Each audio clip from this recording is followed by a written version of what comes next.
Speaking of things that could have been a great movie, you ready to do this?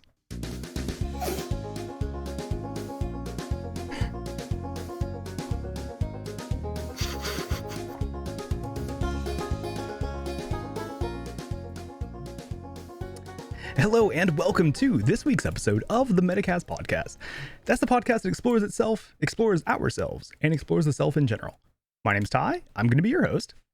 And I'm the human wet t-shirt contest, otherwise known as Distance. And tonight is the Metacast movie show about Underwater. Underwater is a 2020 sci-fi horror movie. Directed by William Eubank and written by Brian Duffield and Adam Kozad. It stars Kristen Stewart, Vincent Castle, Jessica Henwick, and TJ Miller. The budget for this movie, I couldn't actually find an accurate figure, was somewhere between 50 and 80 million. And the box office take was around 40.9 million. The tomato meter rating is a whopping 48%, and the audience score is 60%. So Underwater follows Nora. She's a mechanical engineer working in a drilling facility at the bottom of the Mariana Trench. And just as the movie opens, there's a massive earthquake. It damages the facility, and a small group of survivors have to do their best to try to get out of there. Basically, as they make their way through the damaged station, it seems like something else may be following them. So this movie is hard for me to talk about to give like a should you watch verdict, because there is a reason that I really like this movie. And the reason, you have a crush on Kristen Stewart? No, the reason why is basically a spoiler. So I can't really talk about it in our spoiler-free section. So it's like, but what I can say, what I would say is, if you're interested in hearing me fully flesh out why I talk about this, just go ahead and check out the full episode if you're just watching the Should You Watch video.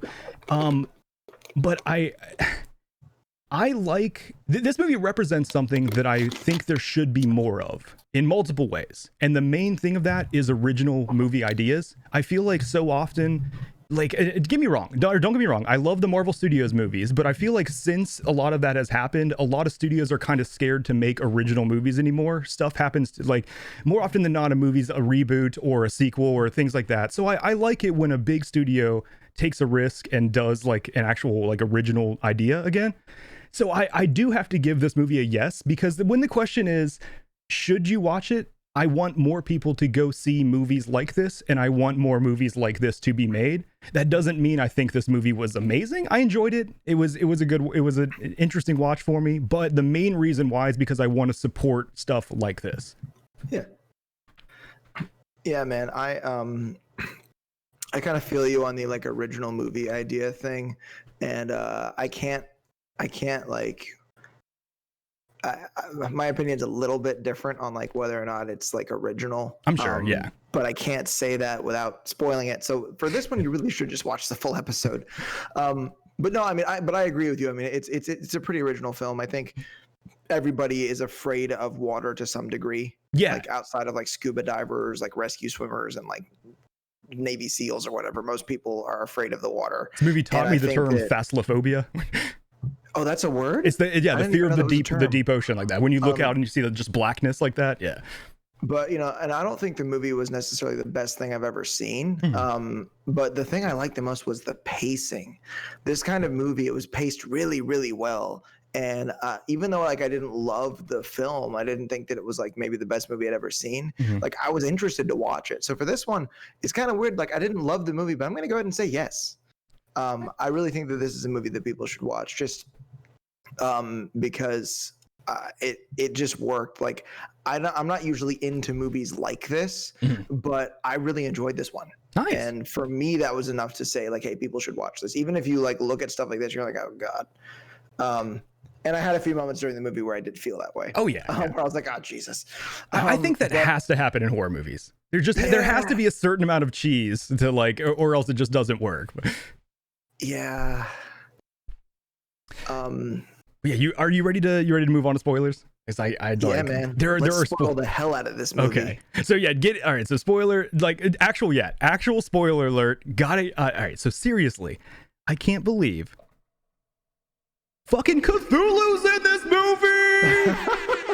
Like, that's like at the very end of the movie, I was like, fucking Cthulhu just showed up. What the fuck? I'm like, whose idea was this shit? Yes. So that was what I meant, that it's like, I am a huge Lovecraft fan, so I want there to be more Lovecraft movies. Even though this was not a great portrayal of that character, I want people to see this movie because I want there to be more movies made in that universe. So the more people that spend their money on a movie like this, I feel like it's a chance of that happening.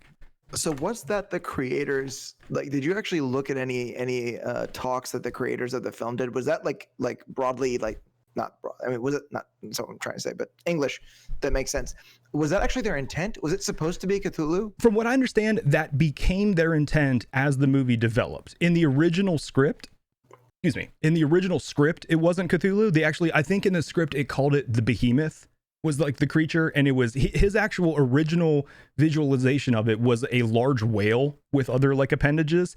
And as they went through it and they started talking to like I don't even know what the company, whoever does your visual editing, is it like an editing house or like the visual effects studio, I guess? What is the right term for that? I don't know. VFX studio, I guess. As they were shopping, VFX. As they were shopping like visual effects studios and visual artists, the idea became to actually portray Cthulhu. So it was meant to be, but it was not like on the original draft of the script. Yeah. Which explains why a lot of like how the story panned out doesn't fit with what that character is supposed to be and how it works. Yeah, it was all kind of weird. Like, and I'm not really familiar with the character other than like that it kind of looks like Zoidberg from Futurama. Outside of that, I'm not really familiar with the character. There was wasn't there like a card role-playing game or board game called Call of Cthulhu at some point? Yeah, it's it's like a tabletop RPG similar to like Dungeons and Dragons. And that's where I first even knew that the character existed. And okay. I mean, it's pretty cool. A lot of people seem to have like an attachment to that character, which I mean, I get, because I mean, it's a very interesting sort of creature. I mean, just in the way that it looks. Well, in all reality, it's like, at least in my opinion, and I feel like in the opinion of most people that are into like the Lovecraft universe, that Cthulhu's not even the coolest character. There are a lot of other more interesting entities. For some reason, it has just become the most well-known. So it's like, it's called the Cthulhu mythos, but that's not even really what Lovecraft called it. He actually called it Yog-Sothothery, because there's another cooler entity called Yog-Sothoth. And I like that term, Yog-Sothothery. It's just, but so that was like what he called. So like the term Cthulhu mythos even came like after his lifetime. That wasn't even what he considered this universe he had created. And that's not even like the most important entity or anything. But for some reason, yeah, I think people do really like the idea of like something hidden sleeping in our oceans, and I think that kind of pulls at people's curiosities, I guess. Yeah.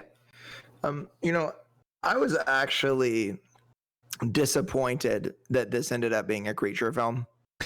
Did you see a trailer for it, or I forget how you went into this? Saw when you mentioned the film, and you know what, I'm going to see if I can find the trailer now. The trailer that I watched was very short, and it was basically just, was it just like the teaser? The very beginning where the fucking hallway collapses. Okay. And it was just people running around, hitting buttons and opening stuff and going crazy. And I didn't know anything else about it other than they're underwater. The shit fucking goes clock. Yep. I didn't know it was in the Marianas Trench. I didn't know anything else about the film. I didn't know that it was a drilling facility. I basically knew nothing about it. So the trailer I saw I think it was only 45 seconds long. It was definitely a teaser. Cool.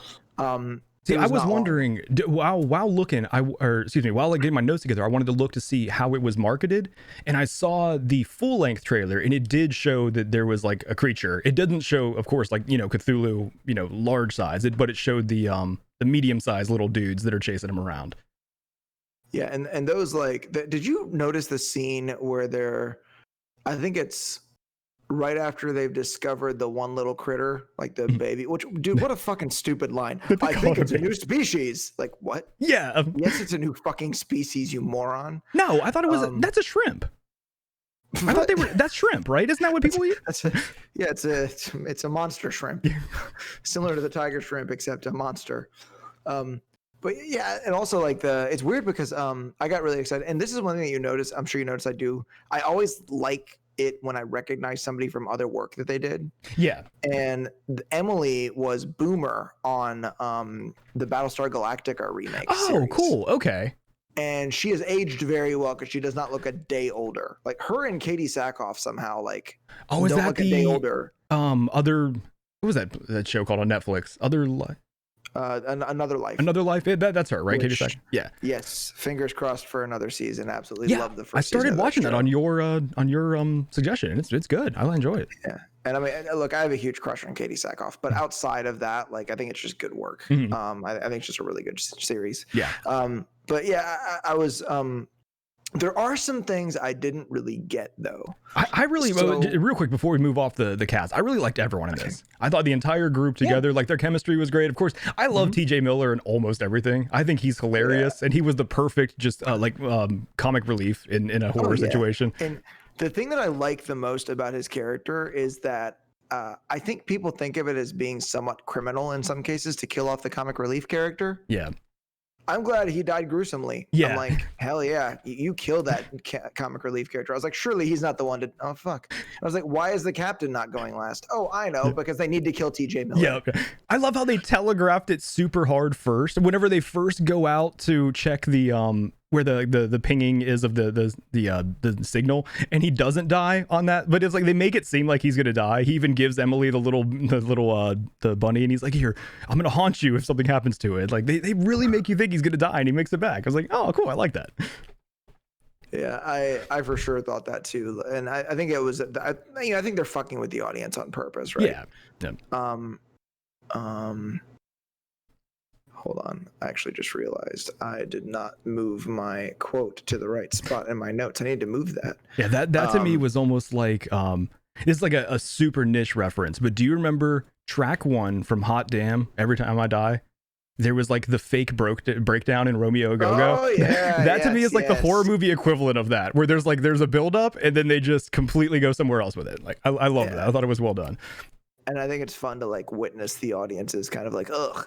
But yeah, man, I think that the dude that played that French actor that plays the captain, I cannot remember his name. Vincent Castle. Did he actually have billing? Yeah, Vincent Castle. Yeah, he's good. I have liked him. Or actually, I guess if he's French, maybe is that Cassell? I'm not sure if I pronounced that right, but maybe. Yeah, I don't know.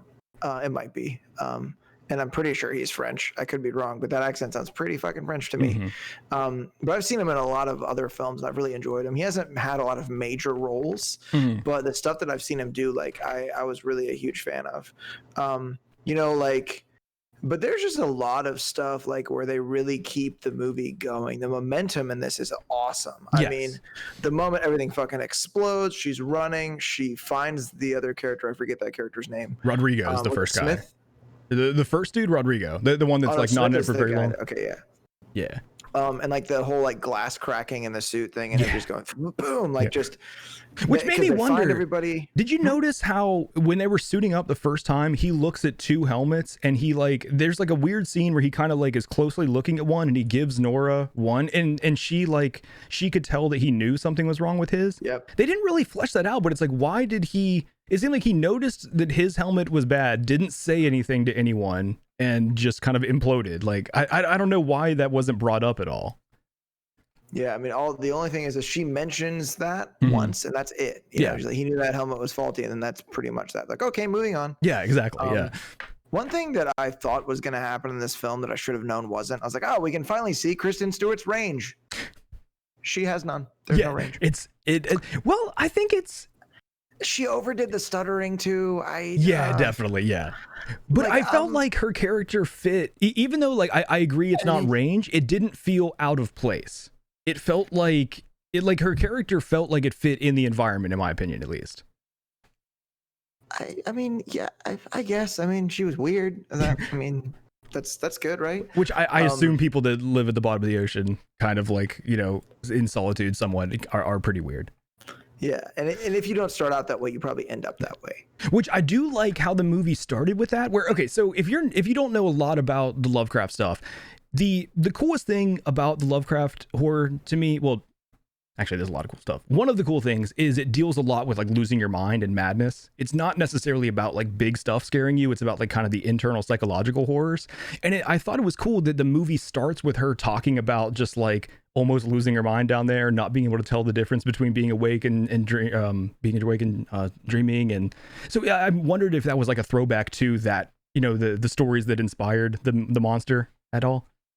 Yeah, I mean that's entirely possible. I'm sure the people that made the film are fans. So I mean, I wouldn't doubt it. And when she said that, I actually was under the impression that very beginning scene when everything goes poof and she's like running down the hallways like trying to wake everybody up. Yeah, I for sure thought that sequence was going to be a dream. Me too. Yep. And then she was going to wake up and then shit was really going to hit the fan. But I was like, and I was stuck on that the whole movie. It's like, all right, is this where she wakes up? She wakes up here. It's a dream. It's a dream. Well, like my annoyed girlfriend is looking at me like what the fuck? Another thing I thought was cool. I didn't notice this until my second watch, but the very first scene when she's brushing her teeth and there's that like daddy long leg spider in the sink. I don't know if it was intended, but I like the symmetry between that and at the end scene Cthulhu looking down at her. It's almost like the whole theme of like powerlessness and looking at something and in that scene it's like she gave it mercy, you know. It's like she could have killed it and like put it down the sink, but instead she just picked it out with the paper towel. But I thought it was cool just to see like that almost paralleled by like a huge entity looking down at something small that it could almost like destroy at any time. Yeah, and it's the same reaction. She looks at the daddy long leg and goes, "How did you get down here?" Yeah, and then it's looking at her like, "How did you get down here?" Yeah. Like, what the fuck are you? Where are your flippers, bitch? Like, you're in the wrong place. Yep. Also, look, dude. I am really annoyed by one detail that I cannot just get over. I can't fucking get over it. What's that? There's a scene, I think, toward the middle of the end. I think it's before she meets back up with Emily and Smith. I think, yeah, Smith. Okay. Where I think there is an octopus in extreme deep water. And I don't think an octopus is capable of living because she mistakes an octopus for one of the kind of creatures that looks, you know, the medium guys or whatever. I guess they're small compared to the big one at the end. But I was like, wait a fucking second. Like, and after I saw that, like, but you know, I'm exhausting to watch movies with for most people. Yeah. So at the moment I was like, an octopus, seriously. And like my girlfriend is trying to enjoy the movie. I'm like, I don't think they can survive because, you know, the way their bodies are like that deep, like lots of water pressure. I don't really think that that's a thing. And then she just looked at me and rolled her eyes. And I was like, okay, I know. Suspend disbelief. I don't think they can either. That's pretty deep. And I get that you need to put that in there so you could freak the audience out for a minute, have the character feel tension, and then, oh, it's just an octopus like that. I get that. I understand. There was no other sea creature that would have been able to fit that profile. So like, I totally get it. I wish that they'd put an anglerfish in there at some point. That would have been, yeah. I like anglerfish. They're super freaky looking too. Yeah, I mean, hell, there was wasn't there one in Finding Nemo? Yeah, chases them around. Yeah, it was actually animated really well too for like a kids movie. And is it just me or the creatures that are, you know, pursuing and attacking them? Yeah. Is it just me or do they kind of look like imps from Doom? Like they looked like the Doom 3 imps a lot. To me. Yeah. Which I thought was cool. Yeah. I didn't hate it. It's a good way to make something scary. Yeah. And for the record, I did wonder why did it seemed like the captain and Nora for the longest time did not want to admit that they saw anything. It was like everyone else was freaking out when they had seen the small creature and they brought that in, of course. But when I forget T.J. Miller's character, Paul, and it was Gallagher's character too. I really like John Gallagher in this as well. We didn't talk about it. Okay, so Liam and Paul, when they both were like saying that they had seen the stuff and there's something following them, and Emily was saying it too. Why were Nora and the captain both like, no, there's nothing else out there. It's just pieces of debris falling. Like, it just seems strange to me. I think that a lot of it was the kind of character, because the captain was like Mr. Level-headed optimistic the whole time. Okay. Like, you're not going to die. You're going to get out of here. I think that if anything crazy happened, I think the captain was trying to keep his head on straight, so to speak. Okay. And I just think that Nora was too fucking cynical to like I don't, or like that she just didn't. I think that for her it was more of a denial thing. But But also like Emily's a deeply emotional character, you know. Yeah, true. But also like very early, this is what threw it off for me, is like very early. Yeah, it was before Rodrigo dies. It's like 12 minutes in the movie. The first time you hear something, there's the earthquake noises, you hear rumbling, and then you hear what sounds like a low growl. And that, you know, like before you knew it was a creature movie or anything, it was just like, okay, maybe that's just like stuff settling or whatever. And then a few minutes later, they're in the computer room and like Nora's trying to access something. And Rodrigo's like, do you really think that was an earthquake? And she's like, no, I don't know. So it's like, it's set up to me at that point that she knew it was something else and then was denying that she saw anything. It just seemed like there was like something that was supposed to be there that I wasn't getting. It was like, there was almost like some sort of character motivation that was like, why is she acting this way? It would seem strange. I mean, for me, I would just desperately not want to believe that there was some crazy thing down there, you know, that was just going to kill us all. I would just be in denial if it were me personally. I would just not want to admit it, because even watching the film, I was like, nah, that sounds like the sound of steel flexing, like that. You know, I was even like watching it, and like there were certain scenes like where my girlfriend who I was watching it with, I was like, you know, like I think maybe I'm not getting as much out of this film as other people do, because I'm not expecting it to be a creature film. Yeah. Yep. And she was like, you haven't seen like many trailers, have you? I was like, nope, don't ruin it. Yeah. Like, Ty said he wanted me to know nothing about this. I continue to know nothing. I will know nothing. And there's certain scenes where like I think I didn't get as much out of the jump or the tension factor. Gotcha. Because I wasn't expecting it to be a creature film. Gotcha. Whereas anybody else is like, when is the creature going to show up? And I was like, and I said to myself, I was like, this is a fucking creature film. Like, I'm going to be so upset. So, and then like I see this little guy, I'm like, God damn it. Yep. So when they found the baby, basically that confirmed it for you, or okay. Yeah, I was like, this is a creature film. But at that point, I did not suspect there was going to be anything else. Oh, okay. I didn't think that there was going to be anything bigger than that. And there's one scene, I think it's after the little like transport they're using, Rex, and they're walking down the seafloor. They run into a structure, and there's a moment where the camera kind of pans and you see like a humanoid shaped character like standing up, like a shadowy thing. Yep. That was like, what the fuck? Like, did you see that? And like, she was like, nope. I was like, we got to rewind this. Like, I don't know if we're supposed to rewind this or not, but I need you to see this. I'm like, you see that shit? Scary. Yeah, I thought that was well done a few times. I liked just the shots of outside in the open water, where there's just like, you're kind of looking out into blackness, where even when there wasn't something there to see, your mind kind of tricks you, where it's like, oh shit, what's out there? Yeah, I mean, it's terrifying, and that is something that I think really capitalizes on a common fear we all have, because it's dark, it's unknown, and it's not your element. Yep.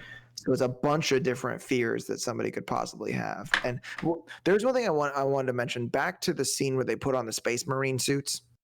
Yeah. Those were badass suits, by the way. Like, the set design in this was really fucking good. And you know, my girlfriend made a point when we were watching the movie when Nora's like, I'm the smallest one, I can fit through there, and she was like, is anybody really smaller in those suits? Yeah, the suits were pretty much all the same size. Yeah. Well, there's two things about the scene. The fact that they're like, these suits are dangerous. I'm like, what? Well, then why are you using them? I thought they were hazard suits to protect you from all the crazy shit. Well, I think Nora made the point, or which another thing that this movie, what I'm about to like explain the point that did, but it also, I'm going to say why it made it in a bad way. This movie completely violates the show and don't tell rule a lot. Like, it doesn't show you the reasons, but it does tell you. But in that scene, Nora tells you that the suits aren't rated to be outside for that long as it would take to walk that distance. So that's why it's dangerous, quote unquote. But it's like the way they set all of that up is like, there's that entire scene where Nora just explains why, like over like 3 different reasons why it's dangerous, basically. It's like they could have done a lot better job of showing us that way in some way to make us feel it, rather than just having this character explain it to us every time. But yeah, it's very, and it's a very like 90s action film thing. Yeah. Like just you know, I don't know. I'm just, it's unearthing how much cheese there really was in this movie now that we're talking about it. Oh yeah. Like, should I tell people that they should watch this? I don't know. See, but that's the thing that with like what I was saying about with horror is like, I think even the best horror has that cheese. I don't think it's necessarily like it doesn't make it bad. It's just that it's like if you saw that cheese in a, you know, like a serious drama movie, it would be very different. But it's like it fits the context of a horror movie, at least in my opinion. Yeah, I agree. I mean, I guess it is really unavoidable. I mean, you really can't, like, you should expect it because it's just the nature of it, because of how much crazy shit's happening. There's a whole lot of liberty, a lot of like artistic license you have to give the creators and the actors and such. But there was one thing. I think it would be the worse for a horror movie to take itself too seriously. Yeah, that's true, because then it just wouldn't be good. Yeah, I think then it would end up with like the type of cheese that's unintended, where you'd be laughing at it, not with it, I think. Yeah, like The Room. Yes, exactly. Yeah. Or Killer Clowns from Outer Space. Yeah, I think good horror has to be self-aware enough to know that there will be moments like that. So you have to lean into it rather than trying to avoid it. Yeah, so you can't change the fact this is a horror film, guys. You decided to make it. So yeah, that makes sense. But there was a brief moment where Emily is looking at this weird piece of artwork in the room where they're putting the suits on. Yes. What the fuck was that? I have that in my notes too, because, okay, so... What was it of? Can we find that image? Well, I want to see if I can find it real quick. I've still got the movie rented, so actually I could pull up a screen cap if I wanted. So what it made me wonder was, first of all, the logistics of building together, like, or putting together an underwater structure like that. Like, you're gonna bring in all those pieces. Like, you wouldn't bring in the pieces of a wall that are already painted as a mural. So that mural was painted while it was underwater. So like someone down there decided to paint this huge mural. That to me, I thought was really strange. I'm trying to see if I can.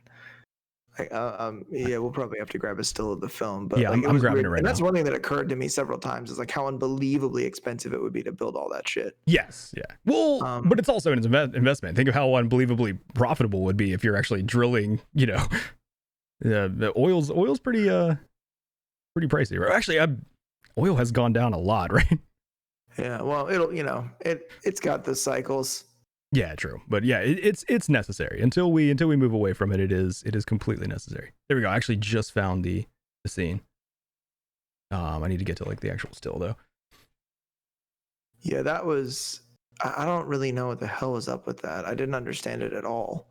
Well, it made me wonder if it was just supposed to be a Is this the right scene? Yeah, there we go. It made me wonder if it was supposed to just kind of be a throwback to the Lovecraftian style of monster. I mean, there's like some entity above the water and then like black tentacles coming out from the water grabbing it. And it's like, it's some sort of, I mean, that would not be a, even if this wasn't a horror movie, seeing that on the wall somewhere is not going to make me feel good. Like that is just like an ominous kind of painting that it's like, it's never going to look happy no matter what context you're in, I don't think. And looking at it now, it's a pretty hard foreshadow. Yeah, exactly. Yeah. Yep. And me over here unsuspecting, like, this isn't a creature film guy, was like, that's weird. But I didn't really pay a lot of attention to what it was, because I only watched this one once. And I don't know, that is weird, but I guess that makes sense. I think it probably was kind of what would you call it, like an homage or whatever. Yeah.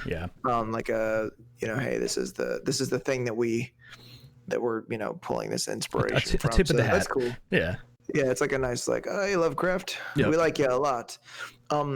Did you another thing that I thought was lame was the cliche nature's revenge line. Yes, which we shouldn't be down here. I do like that theme, but I thought that line was too heavy-handed. Like, I thought that was and the other thing too that's kind of weird is it's a cool idea, but it is not at all fleshed out in the movie, and it is not at all how do I explain this? Like, the characters that we follow are not the decision makers, even though, we know the captain, he's still like middle management, right? So they're not down there on their own accord. These are people that are just doing their own job. So it's like, it's kind of strange to like throw that idea out and not really flesh out this theme of like mankind being too greedy and exploring too much when we don't even see the people making that decision or the drill that it's like we're almost like between the two, and like we don't get to see either extremes of like what was going on. We're kind of like in the weird like middle part of the situation. Yeah, that's true. And there's like the surrounding like newspaper clippings and things of people seeing weird shit out there and whatnot. Which I do think that intro, the like Godzilla kind of intro, was really well done. I like that. I thought that was like a really good tone setter. That like the first, the intro credits like leading into the movie. I don't wait. Which part? Like the very beginning, like before anything starts. The intro credits are the like I can only think of it as like Godzilla style, but like every Godzilla movie has that, where it's like it starts with like newspaper clippings and it's like different stories kind of like just helping build this world. So before you even like meet your first character, you kind of understand the world that they're in and what's going on. I always like that kind of stuff. I thought it was cool. Yeah, I didn't I haven't seen a Godzilla film in so long that I kind of like I guess I didn't even think about that. I didn't even know that was a thing, but that is really cool. Like to put that at the beginning of like a creature-esque film. Another foreshadow that I didn't pick up on. It's like, it's like the almost like the Star Wars crawl, where it's like instead of, it's like we can cover 30 minutes of lore by just letting you read it real quick and just like kind of setting up this. Yeah. So the thing that so as far as the whole like Cthulhu like character goes, these little guys that somehow seem to be on the character, like when you see the big dude at the end, is that part of Cthulhu, or is that just a way to like, because are they like barnacles, or are they like offspring, or like what are they? Like I didn't really get what they were supposed to be. I mean, that's the creator taking their license with, because like Cthulhu, like he has offspring, but I've never seen him depicted as always having little guys coming off of him, so that's kind of like a new thing that this creator did. So I'm not sure, but yeah, I read it more of like, the idea of something being legion. Like it is like that monster is made up of a lot of little things, and maybe it is like almost like a hive mind type thing that like, this is where I like the headcanon type ideas, where they don't really explain to you any of that, but it's like in my mind it's almost cooler not to explain it and just let me like wonder what it was. But and it is cool because like they do have a somewhat like youthful kind of behavior in some way. There are times where they seem to withdraw and like not really be terribly certain of what it is that they're looking at or encountering. They do seem to do some investigation or like trying, and there's times where they'll like, their reaction is an overreaction and then they just fucking eat you. The scene like where she's actually getting eaten by the thing, I'm like, whoa, that's fucked up. And I'm like, she's gonna blow it open from the inside. I can't wait to see this shit. Yeah, that was kind of like, cool. Boom.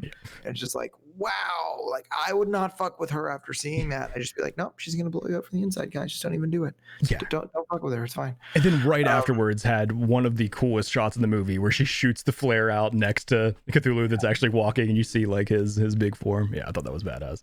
That shit was really cool. Like the way that they like the lighting kind of casts on it is, I thought was great. Which that like the things done well in this movie. I'm gonna say like the sound design was fucking great. The set design was awesome. The I don't know if set and like wardrobe design are the same thing, but both of those I think were amazing in this movie. And all the shit the CG was great too. I think all the like the monsters and shit looked great. Super dark, of course, like you don't see any like a lot of stuff super clear, it's really dark, but I do think they did a lot of cool stuff with experimenting with lighting down at the bottom of the ocean like that. The lighting sources and the darkness and the contrast they used, there were a lot like the scene with the Kepler exploding above them and the drastic change in lighting and everything, like a lot of that was done really, really well. I thought it was really cool. Yeah, I agree. And I think that the music was really well done, like the tension music that they put in there. Yeah, I think a lot of it was really, really well like put together. I don't know if you're including that under sound design also, like not just effects, but I think the sounds that the creatures made were good too. Like even like just brief moments like when they see the Roebuck for the first time. Yes, yeah. There's like a weird like electronic thing that plays for a minute, and it's like almost like optimistic doom. I was you more found meaning. it, but what is that? Yeah, I was more meaning the music, but yeah, you are right. The sound effects were great too. But yeah, there was music. a point where they sounded like they were using raptor sounds from Jurassic Park. I noticed that. And I did like that. Oh, and for the record, I also love moon pies. Who doesn't, man? Yeah, I mean, like, I think that was, of all the familiar items to place in the film, I feel like moon pies are probably one of the best ones, because I think you get a lot of the audience like being like, yeah, those things. And that was smart to have, just kind of like something that is for most people like a nostalgic item too. It kind of like takes you in those moments. Like, I think it's smart to have like a connection to that kind of emotion while you're scared. I think it makes things feel more real and more grounded for the audience. Oh yeah. Well done, writers. The what was the name? The abandoned facility that Nora ends up at? Oh, I forget what it was called. Kepler, Roebuck, and fuck what? I forget what it was. You would wonder why that facility still had breathable air in it. And why it was abandoned so quickly that so much shit was just left there? Yeah, it was strange. Yeah. It was so you could understand that the captain's daughter was dead. That's why they did it. The whole thing was just for that. All right. Devil's advocate / headcanon. Oh, shit. Did something weird happen at that facility that caused it to be abandoned very quickly, that the captain witnessed when he was younger, and that's why he acted so strange this whole movie and refused to admit that there was anything following them? And that's entirely possible. I mean, he may have felt responsible for the fact that all the people were in danger. Maybe he was encouraged not to say anything by the company, which they definitely do. Lead you to believe that the company is just super shady. And so, but I mean, because obviously the captain worked there years before, and there was and that's what, like you said, they let you know that his daughter was dead and everything, which that was kind of just like silly to set up and didn't really go anywhere. Like, in my opinion, it was cooler. Emily's reasoning for the captain, that he was actually just like in stressful situations, you kind of lose your mind a little bit, and he just literally forgot how old his daughter was and like lost, what was it supposed to be, like 10 or 14 years of time, basically. Like, that to me was cooler and fits more of like the Lovecraft theme of madness and everything, rather than actually just giving a reason for his daughter or him to remember his daughter as 14. But and it kind of feels like a weird like afterthought of character development. And there's a brief moment where, when Nora finds Emily on the floor and she's dragging Smith, and she's kind of freaking out, which I still don't understand the kind of freaking out Emily's doing. I don't really understand it at all. That was strange. And then she tackles her or whatever. Like you were just saying though, about like with character development, so there was not a lot of character development in this movie, which I don't think is necessarily a bad thing. Where I do love character development, the thing I think we both liked about this movie was the crazy pacing. And so this movie, obviously, I'm not going to say that it ripped off Alien, but it is very similar plot-wise to Alien. There's a lot of beat per beat moments that come from Alien. But one of the things that Alien does is the movie starts with you seeing the crew interacting normally before anything goes down. You get to know that crew and who those characters are before they're in a high stress situation. This movie doesn't do that. You only know the characters while they're, trying to fight for survival, basically. So the character development thing is kind of strange, and it's like almost not needed in this movie. So like to try to like you're saying, almost an afterthought of now we need to throw this character development. It's like, why? It in this type of movie, I don't think it's necessary. It's like they forced it. Like it's like when they build a Lamborghini and they're like, all right, guys, we made this awesome race car. Oh, wait, it needs a back window. We had to put mirrors on it? And now we need to make it street legal? Oh, fuck. Fuck. So then, like, everything just seems sort of thrown on the vehicle at the last, like, that they weren't really thinking about it too much. Yeah. I mean, I'm talking about the older cars, but I think that it was almost like that maybe just leave it alone. Like, just don't even mess with it. Because it did feel really, really forced to me. I think so, too. All of a sudden, she's like, oh, yeah, I lost someone. Like, that's cute. Yeah, it didn't, like... It was a moment that it was supposed I'm assuming was supposed to feel like it paid something off, and for me did not at all. There was not like anything where I was like, oh, that makes sense now. Like it was just a revelation that was like, that's strange. That was weird. Yeah, it was just kind of like a weird like passing thing. Well, actually, you know what? Wait, hold on. I thought about this during the film, and I didn't think about it. That actually, wow, I'm an idiot. Listeners, please forget everything I just said.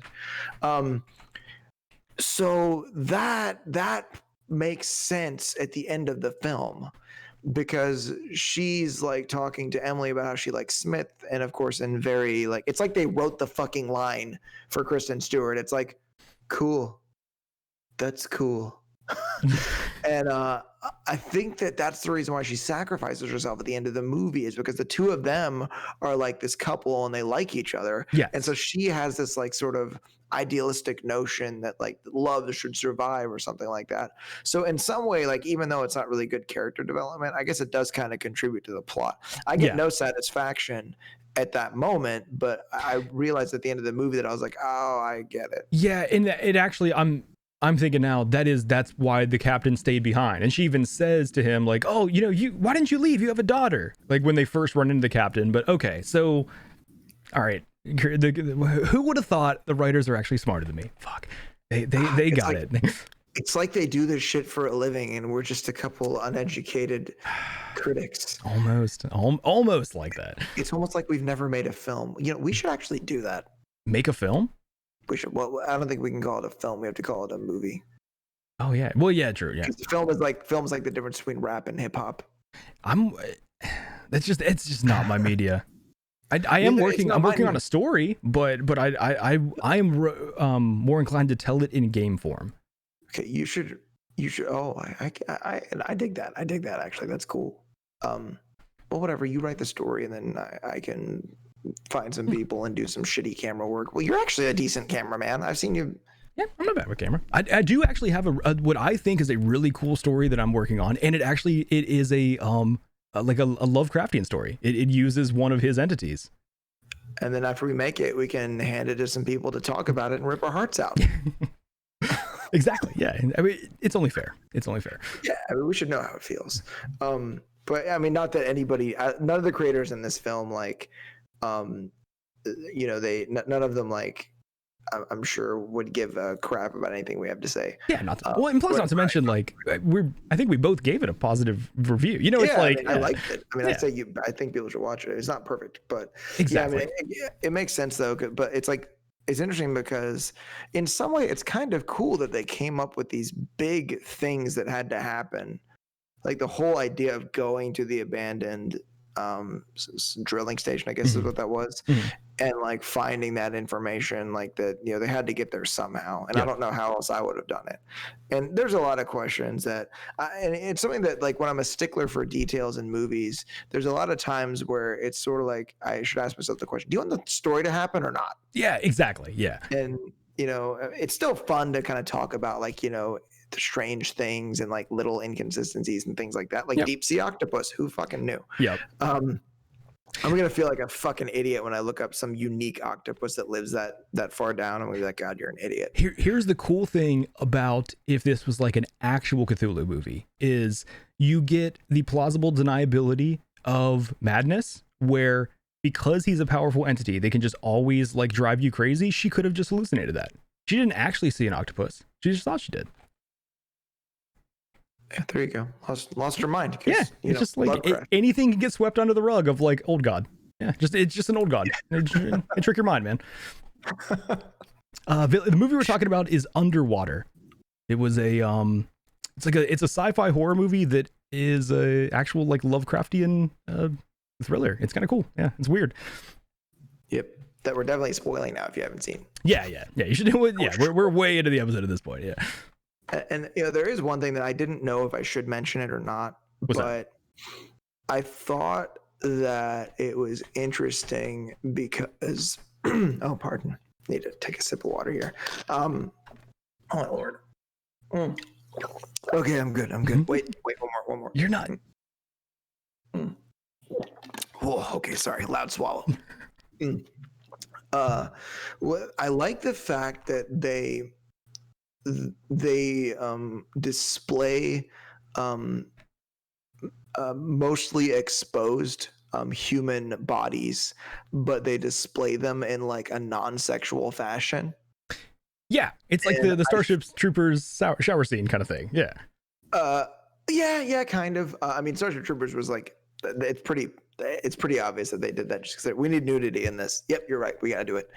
Well, no, the creators were trying to show that in the future nudity wasn't going to be sexualized, and that's why the men and women had co-ed showers and everything. Like that's what their intention was. But and I guess in this, I'm sort of talking like more from the audience's perspective, because it was interesting to me because I found myself appreciating the beauty of like shapes without like thinking of them sexually. Okay. Maybe that's like a weird thing, but it's one thing that Are you talking about TJ Miller's butt when he bends over? That was a good shape. Wait. That was no, that was beautifully done. That editing was like top notch. That was amazing. It was pretty brilliant. I agree. Actually, even the way that TJ Miller comes into the film, like being like in his PJs with those little stuffed little whatever. What was that? Lil Paul. Like a bunny. It was a bunny called Lil Paul. Yeah. And the fact that he's like, got his little like blindfold thing on, even like the little, it looks like one of those ice pack things people put on their faces. I do gotta say, there's one right at TJ Miller's introduction. It took me out of the movie, and this is something I fucking hate, and I have to bring it up because it's my pet peeve. PG-13 horror movies bugs me. Whenever she finds him buried under the rubble, and like their first interaction, she's like, "What can I do?" And his answer is, "Get me the heck out of here." I hate that. Like, no one is gonna in that situation is gonna say heck, and it's just like I just hate those moments that take me out of it. And that when a PG-13 movie has to censor itself, that's one of the things that does it. And I've always said it. You can't accurately convey horror as PG-13. I think that is like a textbook example of that. I didn't notice it, but now that you mention it, yeah, that is fucking lame. Yep. Yeah, Bill. Oh wait, hold on. That's censored. What did you say? Oh yeah, we all do. Who doesn't? Everyone does. Yeah, everyone. Every human is into it. Everybody. So yeah, I'm trying to think of any other moments in the film that I wanted to like mention, but I think that's most of what I had to say about the film. I did find it somewhat lame that actually there's two things I want to mention. Okay. Are you familiar with this phenomenon that people call shadow people? Is that like the Slender Man stuff, or is that different? Oh no. Oh god, every time someone says that I get the fucking giblies. Thanks, man. My night's ruined. I'm sleeping with my gun tonight. Didn't TJ Miller say Slender Man in this movie? Oh god, can you stop, please? I think he did. No, like whenever he sees the thing, didn't he say like there's like a Slender Man type thing back there? I swear he says that. Does he really? Because if he did, then that's like, well, shadow people is like it's the perception of like a shadow as being like a moving humanoid figure. Interesting. Okay. But it's also like just a visual anomaly. You only see them out of the peripheral of your vision. That's creepy. So okay. It's a perception of like a patch of darkness as being like an actual like thing, but vision is a probability. So there's times where when someone didn't see the car coming, it's because every time they pulled up to that intersection before then, there was never a car there. Yeah, gotcha. So when they looked to the left or the right, if you're in England, you fucking commies, when you look to the left, you didn't see it because your mind has to also interpret what it's seeing. Yeah, well, it's like you don't think that you see it. Well, because what we quote unquote see is our mental construct of what our eyes are sending to our brain. Like it's not like there's a direct feed of like from eyes to our it's weird. There's a middleman that is our brain piecing it together, and sometimes it does that not correctly. Yeah. And for me, like I completely rationalize the idea of it that we're so used to seeing like humanoid figures that when we see something in the peripheral of our vision, we think of it as being a humanoid because that's what we're used to seeing most of the time, especially in a room with us or whatever. Yeah. But like I like the fact that and the reason why I'm mentioning this is because I think that what happened with the company at the end of this is they just dismissed everything that happened as people losing their shit. Yeah. Like underwater. That they just lost their minds. They were going crazy and that was it. And they're going to resume making money. Yep. Well, of course there was an earthquake. And that's because they have to admit that there was some major damage to a structure, and that happened to because of an earthquake. But yeah, so they can just move the drill site somewhere else where there won't be an earthquake, away from a fault line or tectonic plate or whatever other crap that they want to say. So they did obviously try to leave it open for an underwater too, it seems like, or yeah, and I mean there may be one. I don't know if I'll be seeing that one. With how this movie did not make money, I would be surprised. Yeah, I mean and apparently people didn't like it very much. I mean, I didn't love the movie, but I think people should watch it. I mean, it's a really cool idea, and honestly, dude, the pacing did it for me the most. They do not fuck around, and it's the idea that it gives you this idea. You recognize that they're in a bad situation and they need to get out of it as quickly as possible. They need to get the heck out of it as soon as possible. That is the cool thing is with the pacing, even if. I mean, and again, I did enjoy the movie, but I don't think it's a great film. I still enjoy it. I think you can enjoy movies that aren't just amazing. But the one thing, you're not going to be bored with the pacing. Even if you're not loving the movie, you're still going to be entertained and you're going to be excited to some degree. Sorry. Yeah. And that to me is really what sells the movie. That's the only reason why I thought people should see it.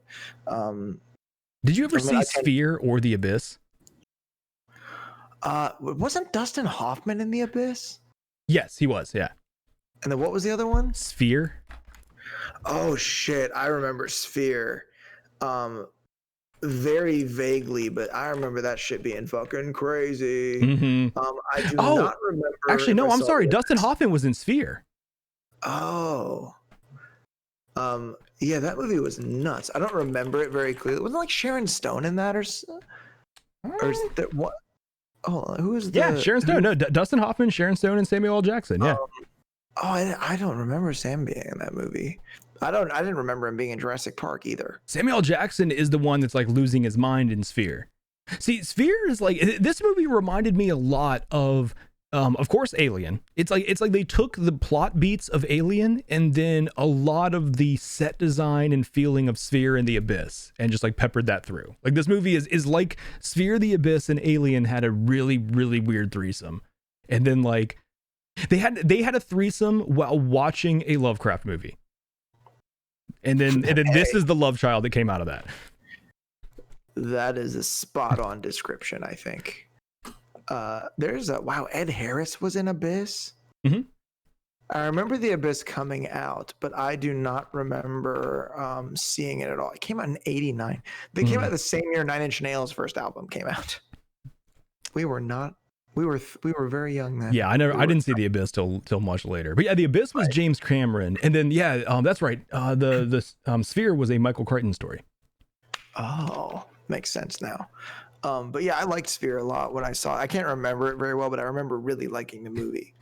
My favorite memory of Sphere was this was not long after we moved to North Carolina, and we were going to the theater to see Sphere, and we were waiting in line, and the ticket taker was trying to divide the line into multiple different lines depending on what movie we were going in to see. And I just remember this older gentleman yelling, "If you're here to see Sphere, get in this line." And just the fact that he could not pronounce Sphere, and that is my favorite memory of Sphere. Actually, 1998 was a good year for me. That's pretty hilarious, though. There's a lot of what. There was one movie that got everyone butchered the pronunciation of when I worked at Blockbuster, but I can't remember. It drove me up the freaking wall. I did have somebody come in and ask me if we had the new Joaquin Phoenix movie. That's a good one. I was like, yes. He is such a good actor. He does good work. I think it was Ladder 49 was the movie. I think that was it. Which I never saw that one. Never mind. I thought you were saying that was the one that people mispronounce. I was like, how the fuck do you mispronounce? No. Do you guys have Later 49? Ladir 49. Yeah, John Travolta was in that with Joaquin Phoenix. Oh, I do remember that movie. Yeah. I never saw it. It was because working at a video store was one of the ones that everybody wanted, and I was like, I hate that stupid movie. I'm so tired of trying to find it for people. So one of the other things I wanted to touch on before we wrap up, I did like. So there was two themes in here that really stood out to me. The one, of course, like the taking too much, but again, like they didn't really flesh that out at all. That was just kind of like an interesting idea that was like, yeah, maybe humanity does do that, but then it's like, is this really the place to bring that up? But I did like the theme of like powerlessness, but I think that theme was done completely opposite to what is supposed to be the message of the Lovecraft universe. The coolest thing to me about the Lovecraft universe is he created the idea of like, okay, so horror before him was like werewolves and vampires and shit. Like there was like a scary thing, but you had a chance against it. It's like against a werewolf, what you need, isn't it like a silver bullets, right? And then against a vampire, you have like garlic or like a stake through their heart. Like humanity has a means of fighting against this monster. The cool thing that Lovecraft created was like, in his universe, mankind is alone on this little rock, and what's really going on in the universe is way beyond our comprehension, and it is the powers are way beyond any scale that we could ever have anything to do with. And like that's like the horror is like realizing your place in the universe rather than having some way to fight against it. So like that theme is almost the complete opposite of like what she says at the end of like there's moments that'll make you feel powerless, but remember that you're not. It's like that to me was the like a complete slap in the face of like what the Lovecraft like theme really is of like, no, there are things that you are powerless against, and your only defense is to hope that it doesn't know you exist. And that's like, that would have ruined it for the mainstream movie watchers though. I mean, I would have thought it was cool. And that's what kind of sucks is like, that goes back to what I was talking about of like the risk taking with movies is unfortunately, I realized like, okay, so I think it's really cool now we have the technology that we could make some really, really cool Lovecraft movies and see some like really sick, twisted monsters that, we have CG that could make stuff look really cool. However, like that's expensive as shit. And the movie business, you can't really make a $100 million movie that doesn't make money. You have to make it, you have to cast the widest net as possible. Dude, so all they have to do is put Dwayne Johnson in it and everything will be fine. I mean, that's kind of true. Yeah. But, I mean, seriously. I mean, him and Jason Statham, done. Yeah. I mean, that is true. There are things that can be done, but it is like, it's just like, I feel like that's the nature of the business is studios are scared to take risks because there's such a big investment that it's like, it has to just be like, we need to appeal to the widest audience as possible. Like, let's not offend. Let's like make sure we're always cutting the middle of everything. But okay. Tom Cruise and Idris Elba. I'd watch it. I would watch that. I would just do it like, oh, you said Idris. I'm down, bro. I'm down. I would have actually been okay if the last scene was the Cthulhu giant just crushing the facility and that was it. I would have loved that. Yeah. Like just bang, and then immediately just like the moment that it like throws the crushing blow and kills the last survivors, that it immediately just bam, done. Then the credits start to scroll up. Here's how I would have done the ending. I think like, so this is my view, and it could have kept everything that happened, but then also kept true to the Lovecraft ending. So the whole ending happens. She blows it up, like, but then you discover that entity was Leviathan, the son of Cthulhu, and it zooms out and you see a much larger entity rise up right below that, and then it cuts to black. You don't even need the credits.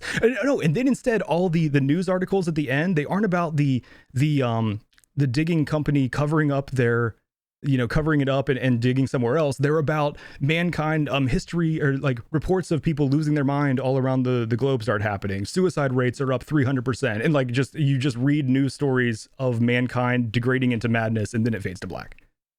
And then sequel.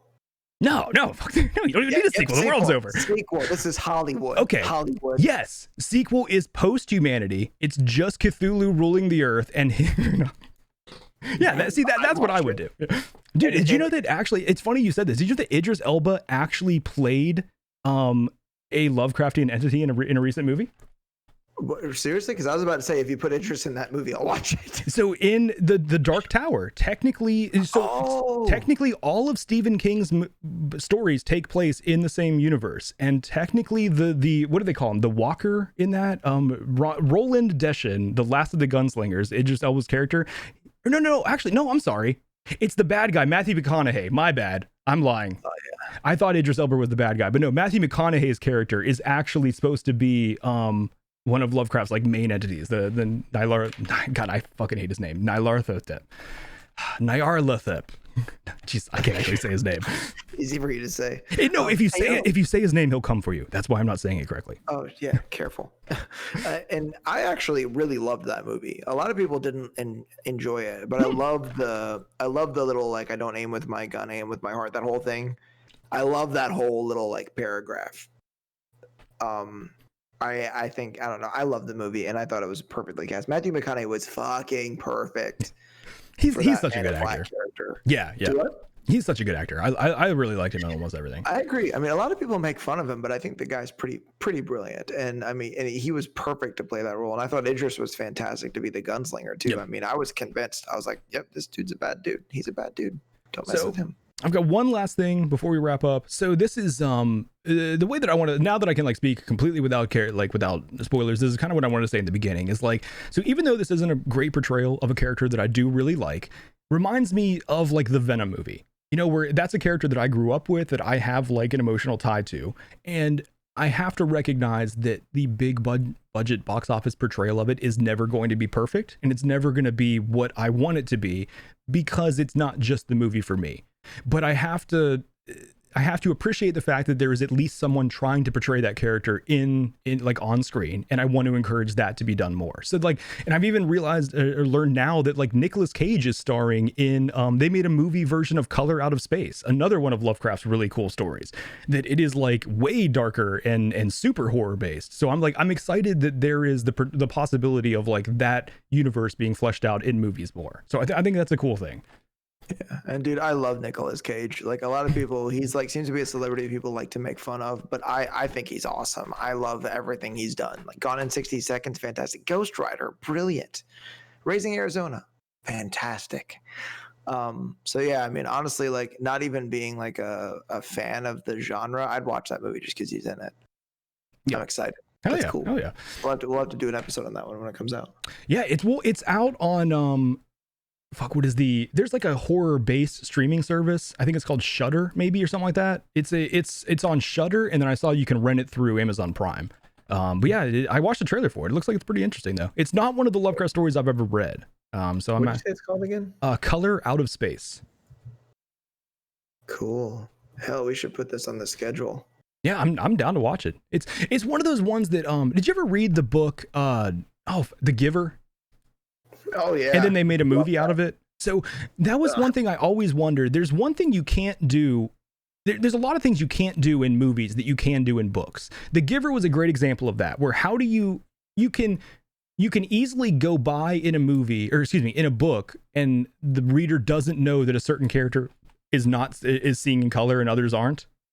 But in a movie, you can't really show that because you know what I mean? You're showing them visually. So it's like, there's a whole point of that book that from what I understand, The Color Out of Space is very similar, because the plot point is like, there's this meteor that falls on this person's land, and it starts like shining this color that he's never seen before. And it's in a spectrum that humanity's never seen. And it's like, you can't show that on screen because we only have a limited spectrum of light that, you know what I mean? So it's like, it's one of those cool ideas that like from a story works, but then when you put that in a movie, how exactly does that idea translate? But I'm still interested to see it. But yeah, it could be garbage, but I mean, whatever. We have done crappy movies. Oh yeah. So I just put that on the possible list. Cool. So we've got the one in the hopper for later. That's what's up. Did you decide on one for next week? Yeah, so I'm kind of on the fence. because I really want to do Blade Runner 2049, but I want you to see the first one before we do that. Okay. And I don't know if I want to be like, let's watch 2 movies by next week. So Well, would you be down to pick 2 movies 2 weeks in a row? Like so we could do, hold on, where's the schedule? What if we did, so your next two would be the 16th and then the 30th? What if it was Blade Runner on the 16th and then Blade Runner 2049 on the 30th? Let me look at the calendar here. I'm also kind of at the point where I kind of don't feel like doing both of them.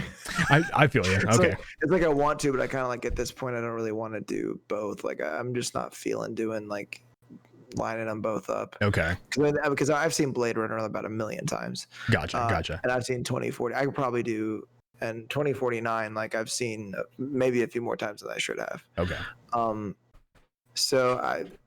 But I also want to do The Outsider with Jared Leto in it. You did bring that one up, yeah. Yep. Because Jared Leto is also in Blade Runner 2049. Okay. And I think he is one of the most underrated actors. I like him. Yeah. I think he does fantastic work. So I think maybe let's hold off until, I kind of want to wait until maybe even after the holiday season's over to do Blade Runner. Okay. Because for me, like, I want to do those movies a lot of justice, because Blade Runner is like just one of my like old favorite kind of wait, am I on the oh shit, oh no, we're on the right thing. Okay. Yeah. But yeah, Blade Runner is just like such an old favorite of mine that I really want to do a lot of justice to it. It's gonna be hilarious if you hate it. I feel like I sincerely doubt you will. It's almost like a classic that I feel like we have to. You know what I mean? Like I don't want to do a sloppy episode on Blade Runner because of it being it's like a lot of people's favorite movie. Yeah, and it's a long fucking movie. Yeah. And 2049 is not short either. Exactly. And that's why I didn't want to do both as one episode or both in one week. Yeah. That would have been way too much. So yeah, So for now, like, yeah, let's do The Outsider 2018 movie. Because there's another one. There's The Outsiders, obviously based on the book. Then there's another Outsider film. I was going to joke about that for the first 5 minutes of the episode. Be like, yeah, it's Pony Boy was great. I love the choice. Stay Gold, and then you start reading like the Robert Frost poem. Yeah. Wait a second, did you put Tropic Thunder on your? Wait, we discussed that on the air, didn't we? We both put it. Yeah, I don't remember who chose it, but yeah, we both kind of put it on there. Cool. Yeah. So yeah, let's. Dude, have you seen A Cure for Wellness or anything about that? Okay, I've never seen it, but the trailers look dark as shit. It looks really interesting. It's like it's not a horror movie, but a dark thriller, like a psychological thriller. We also have 2 Jake Gyllenhaal movies on here. Donnie Darko and Velvet Buzzsaw. Yep. I forgot he was in. Guys, teasers, new episodes. Yeah. Okay. Cool. The Outsider next week. Sweet. Then I am down for it. Okay. I have not seen anything about that, so I am into it. All right. I kind of like the fact that we do the discussion for the next episode on the air. It's kind of cool. Yeah. It goes with our theme. Yeah, and I like that kind of stuff. In the podcast that I listen to, I like the behind the scenes stuff like that. Yeah, Brains, what's up? Dude, you vouch for A Cure for Wellness? If you vouch for A Cure for Wellness, I am excited to see it then. I like your taste in movies, my dude. Cool. Okay, cool. Wow. That is Brains, I assume that's my friend Jordan that has a good taste in movies. So if he's vouching for it, I assume that we're gonna like it. Yeah. All right. So, you ready for favorite line? Yep. All right. What is your favorite line from Underwater? I wonder if we picked. I do this every episode. I'm like, I think we picked the same one this time, and I'm always wrong. It's gonna happen. I think it is for this one because there's only one line. Like, there's a lot of good lines, but there's only one that's really quotable. Yep. All right. All right. Hold on. I gotta do my best like awkward Kristen Stewart impression. All right. Hi, I'm Bella. Yours is a Kristen Stewart line? I picked the vampire at the sorry. Actually she played a better character in this movie. You lose your sense of time in the dark. So let's light this shit up. That is not the line I chose. Oh my dude, my line. TJ Stewart killed it. Favorite line. Dude, you said TJ Stewart. Yes. I'm sorry, TJ Miller. Oh my god. Are they married, bro? They should be. Oh my god. They should have. I think I would love their child. Yes. But no, the line, you sweet flat-chested elven creature. I love that he called her that. That was just, I'm sorry, my favorite part of the movie was like he's getting rescued from a pile of rubble and by a sweet flat-chested elven creature. I have a very distinct feeling that that was an improv on his part. Probably. I don't think that was written. I think he actually did that one because it sounds like something that he would do. That sounds like a very like TJ Miller well, normally Liberty. I mean, normally a script is written before it's casted. So I don't know if you necessarily knew that Nora was going to be a sweet flat-chested elven creature when you were writing the dialogue. So I would much more believe that was improvised. Yeah. But guys, that is going to bring us to the end of another episode of the Metacast Movie Show. If you're watching this on YouTube and you enjoyed the discussion, hit the like button, subscribe to keep up to date, and comment below and tell us how you felt about Underwater. And if you're interested in further keeping up to date or even joining us as a guest on a future episode, please join our Discord. The link is in the description down below.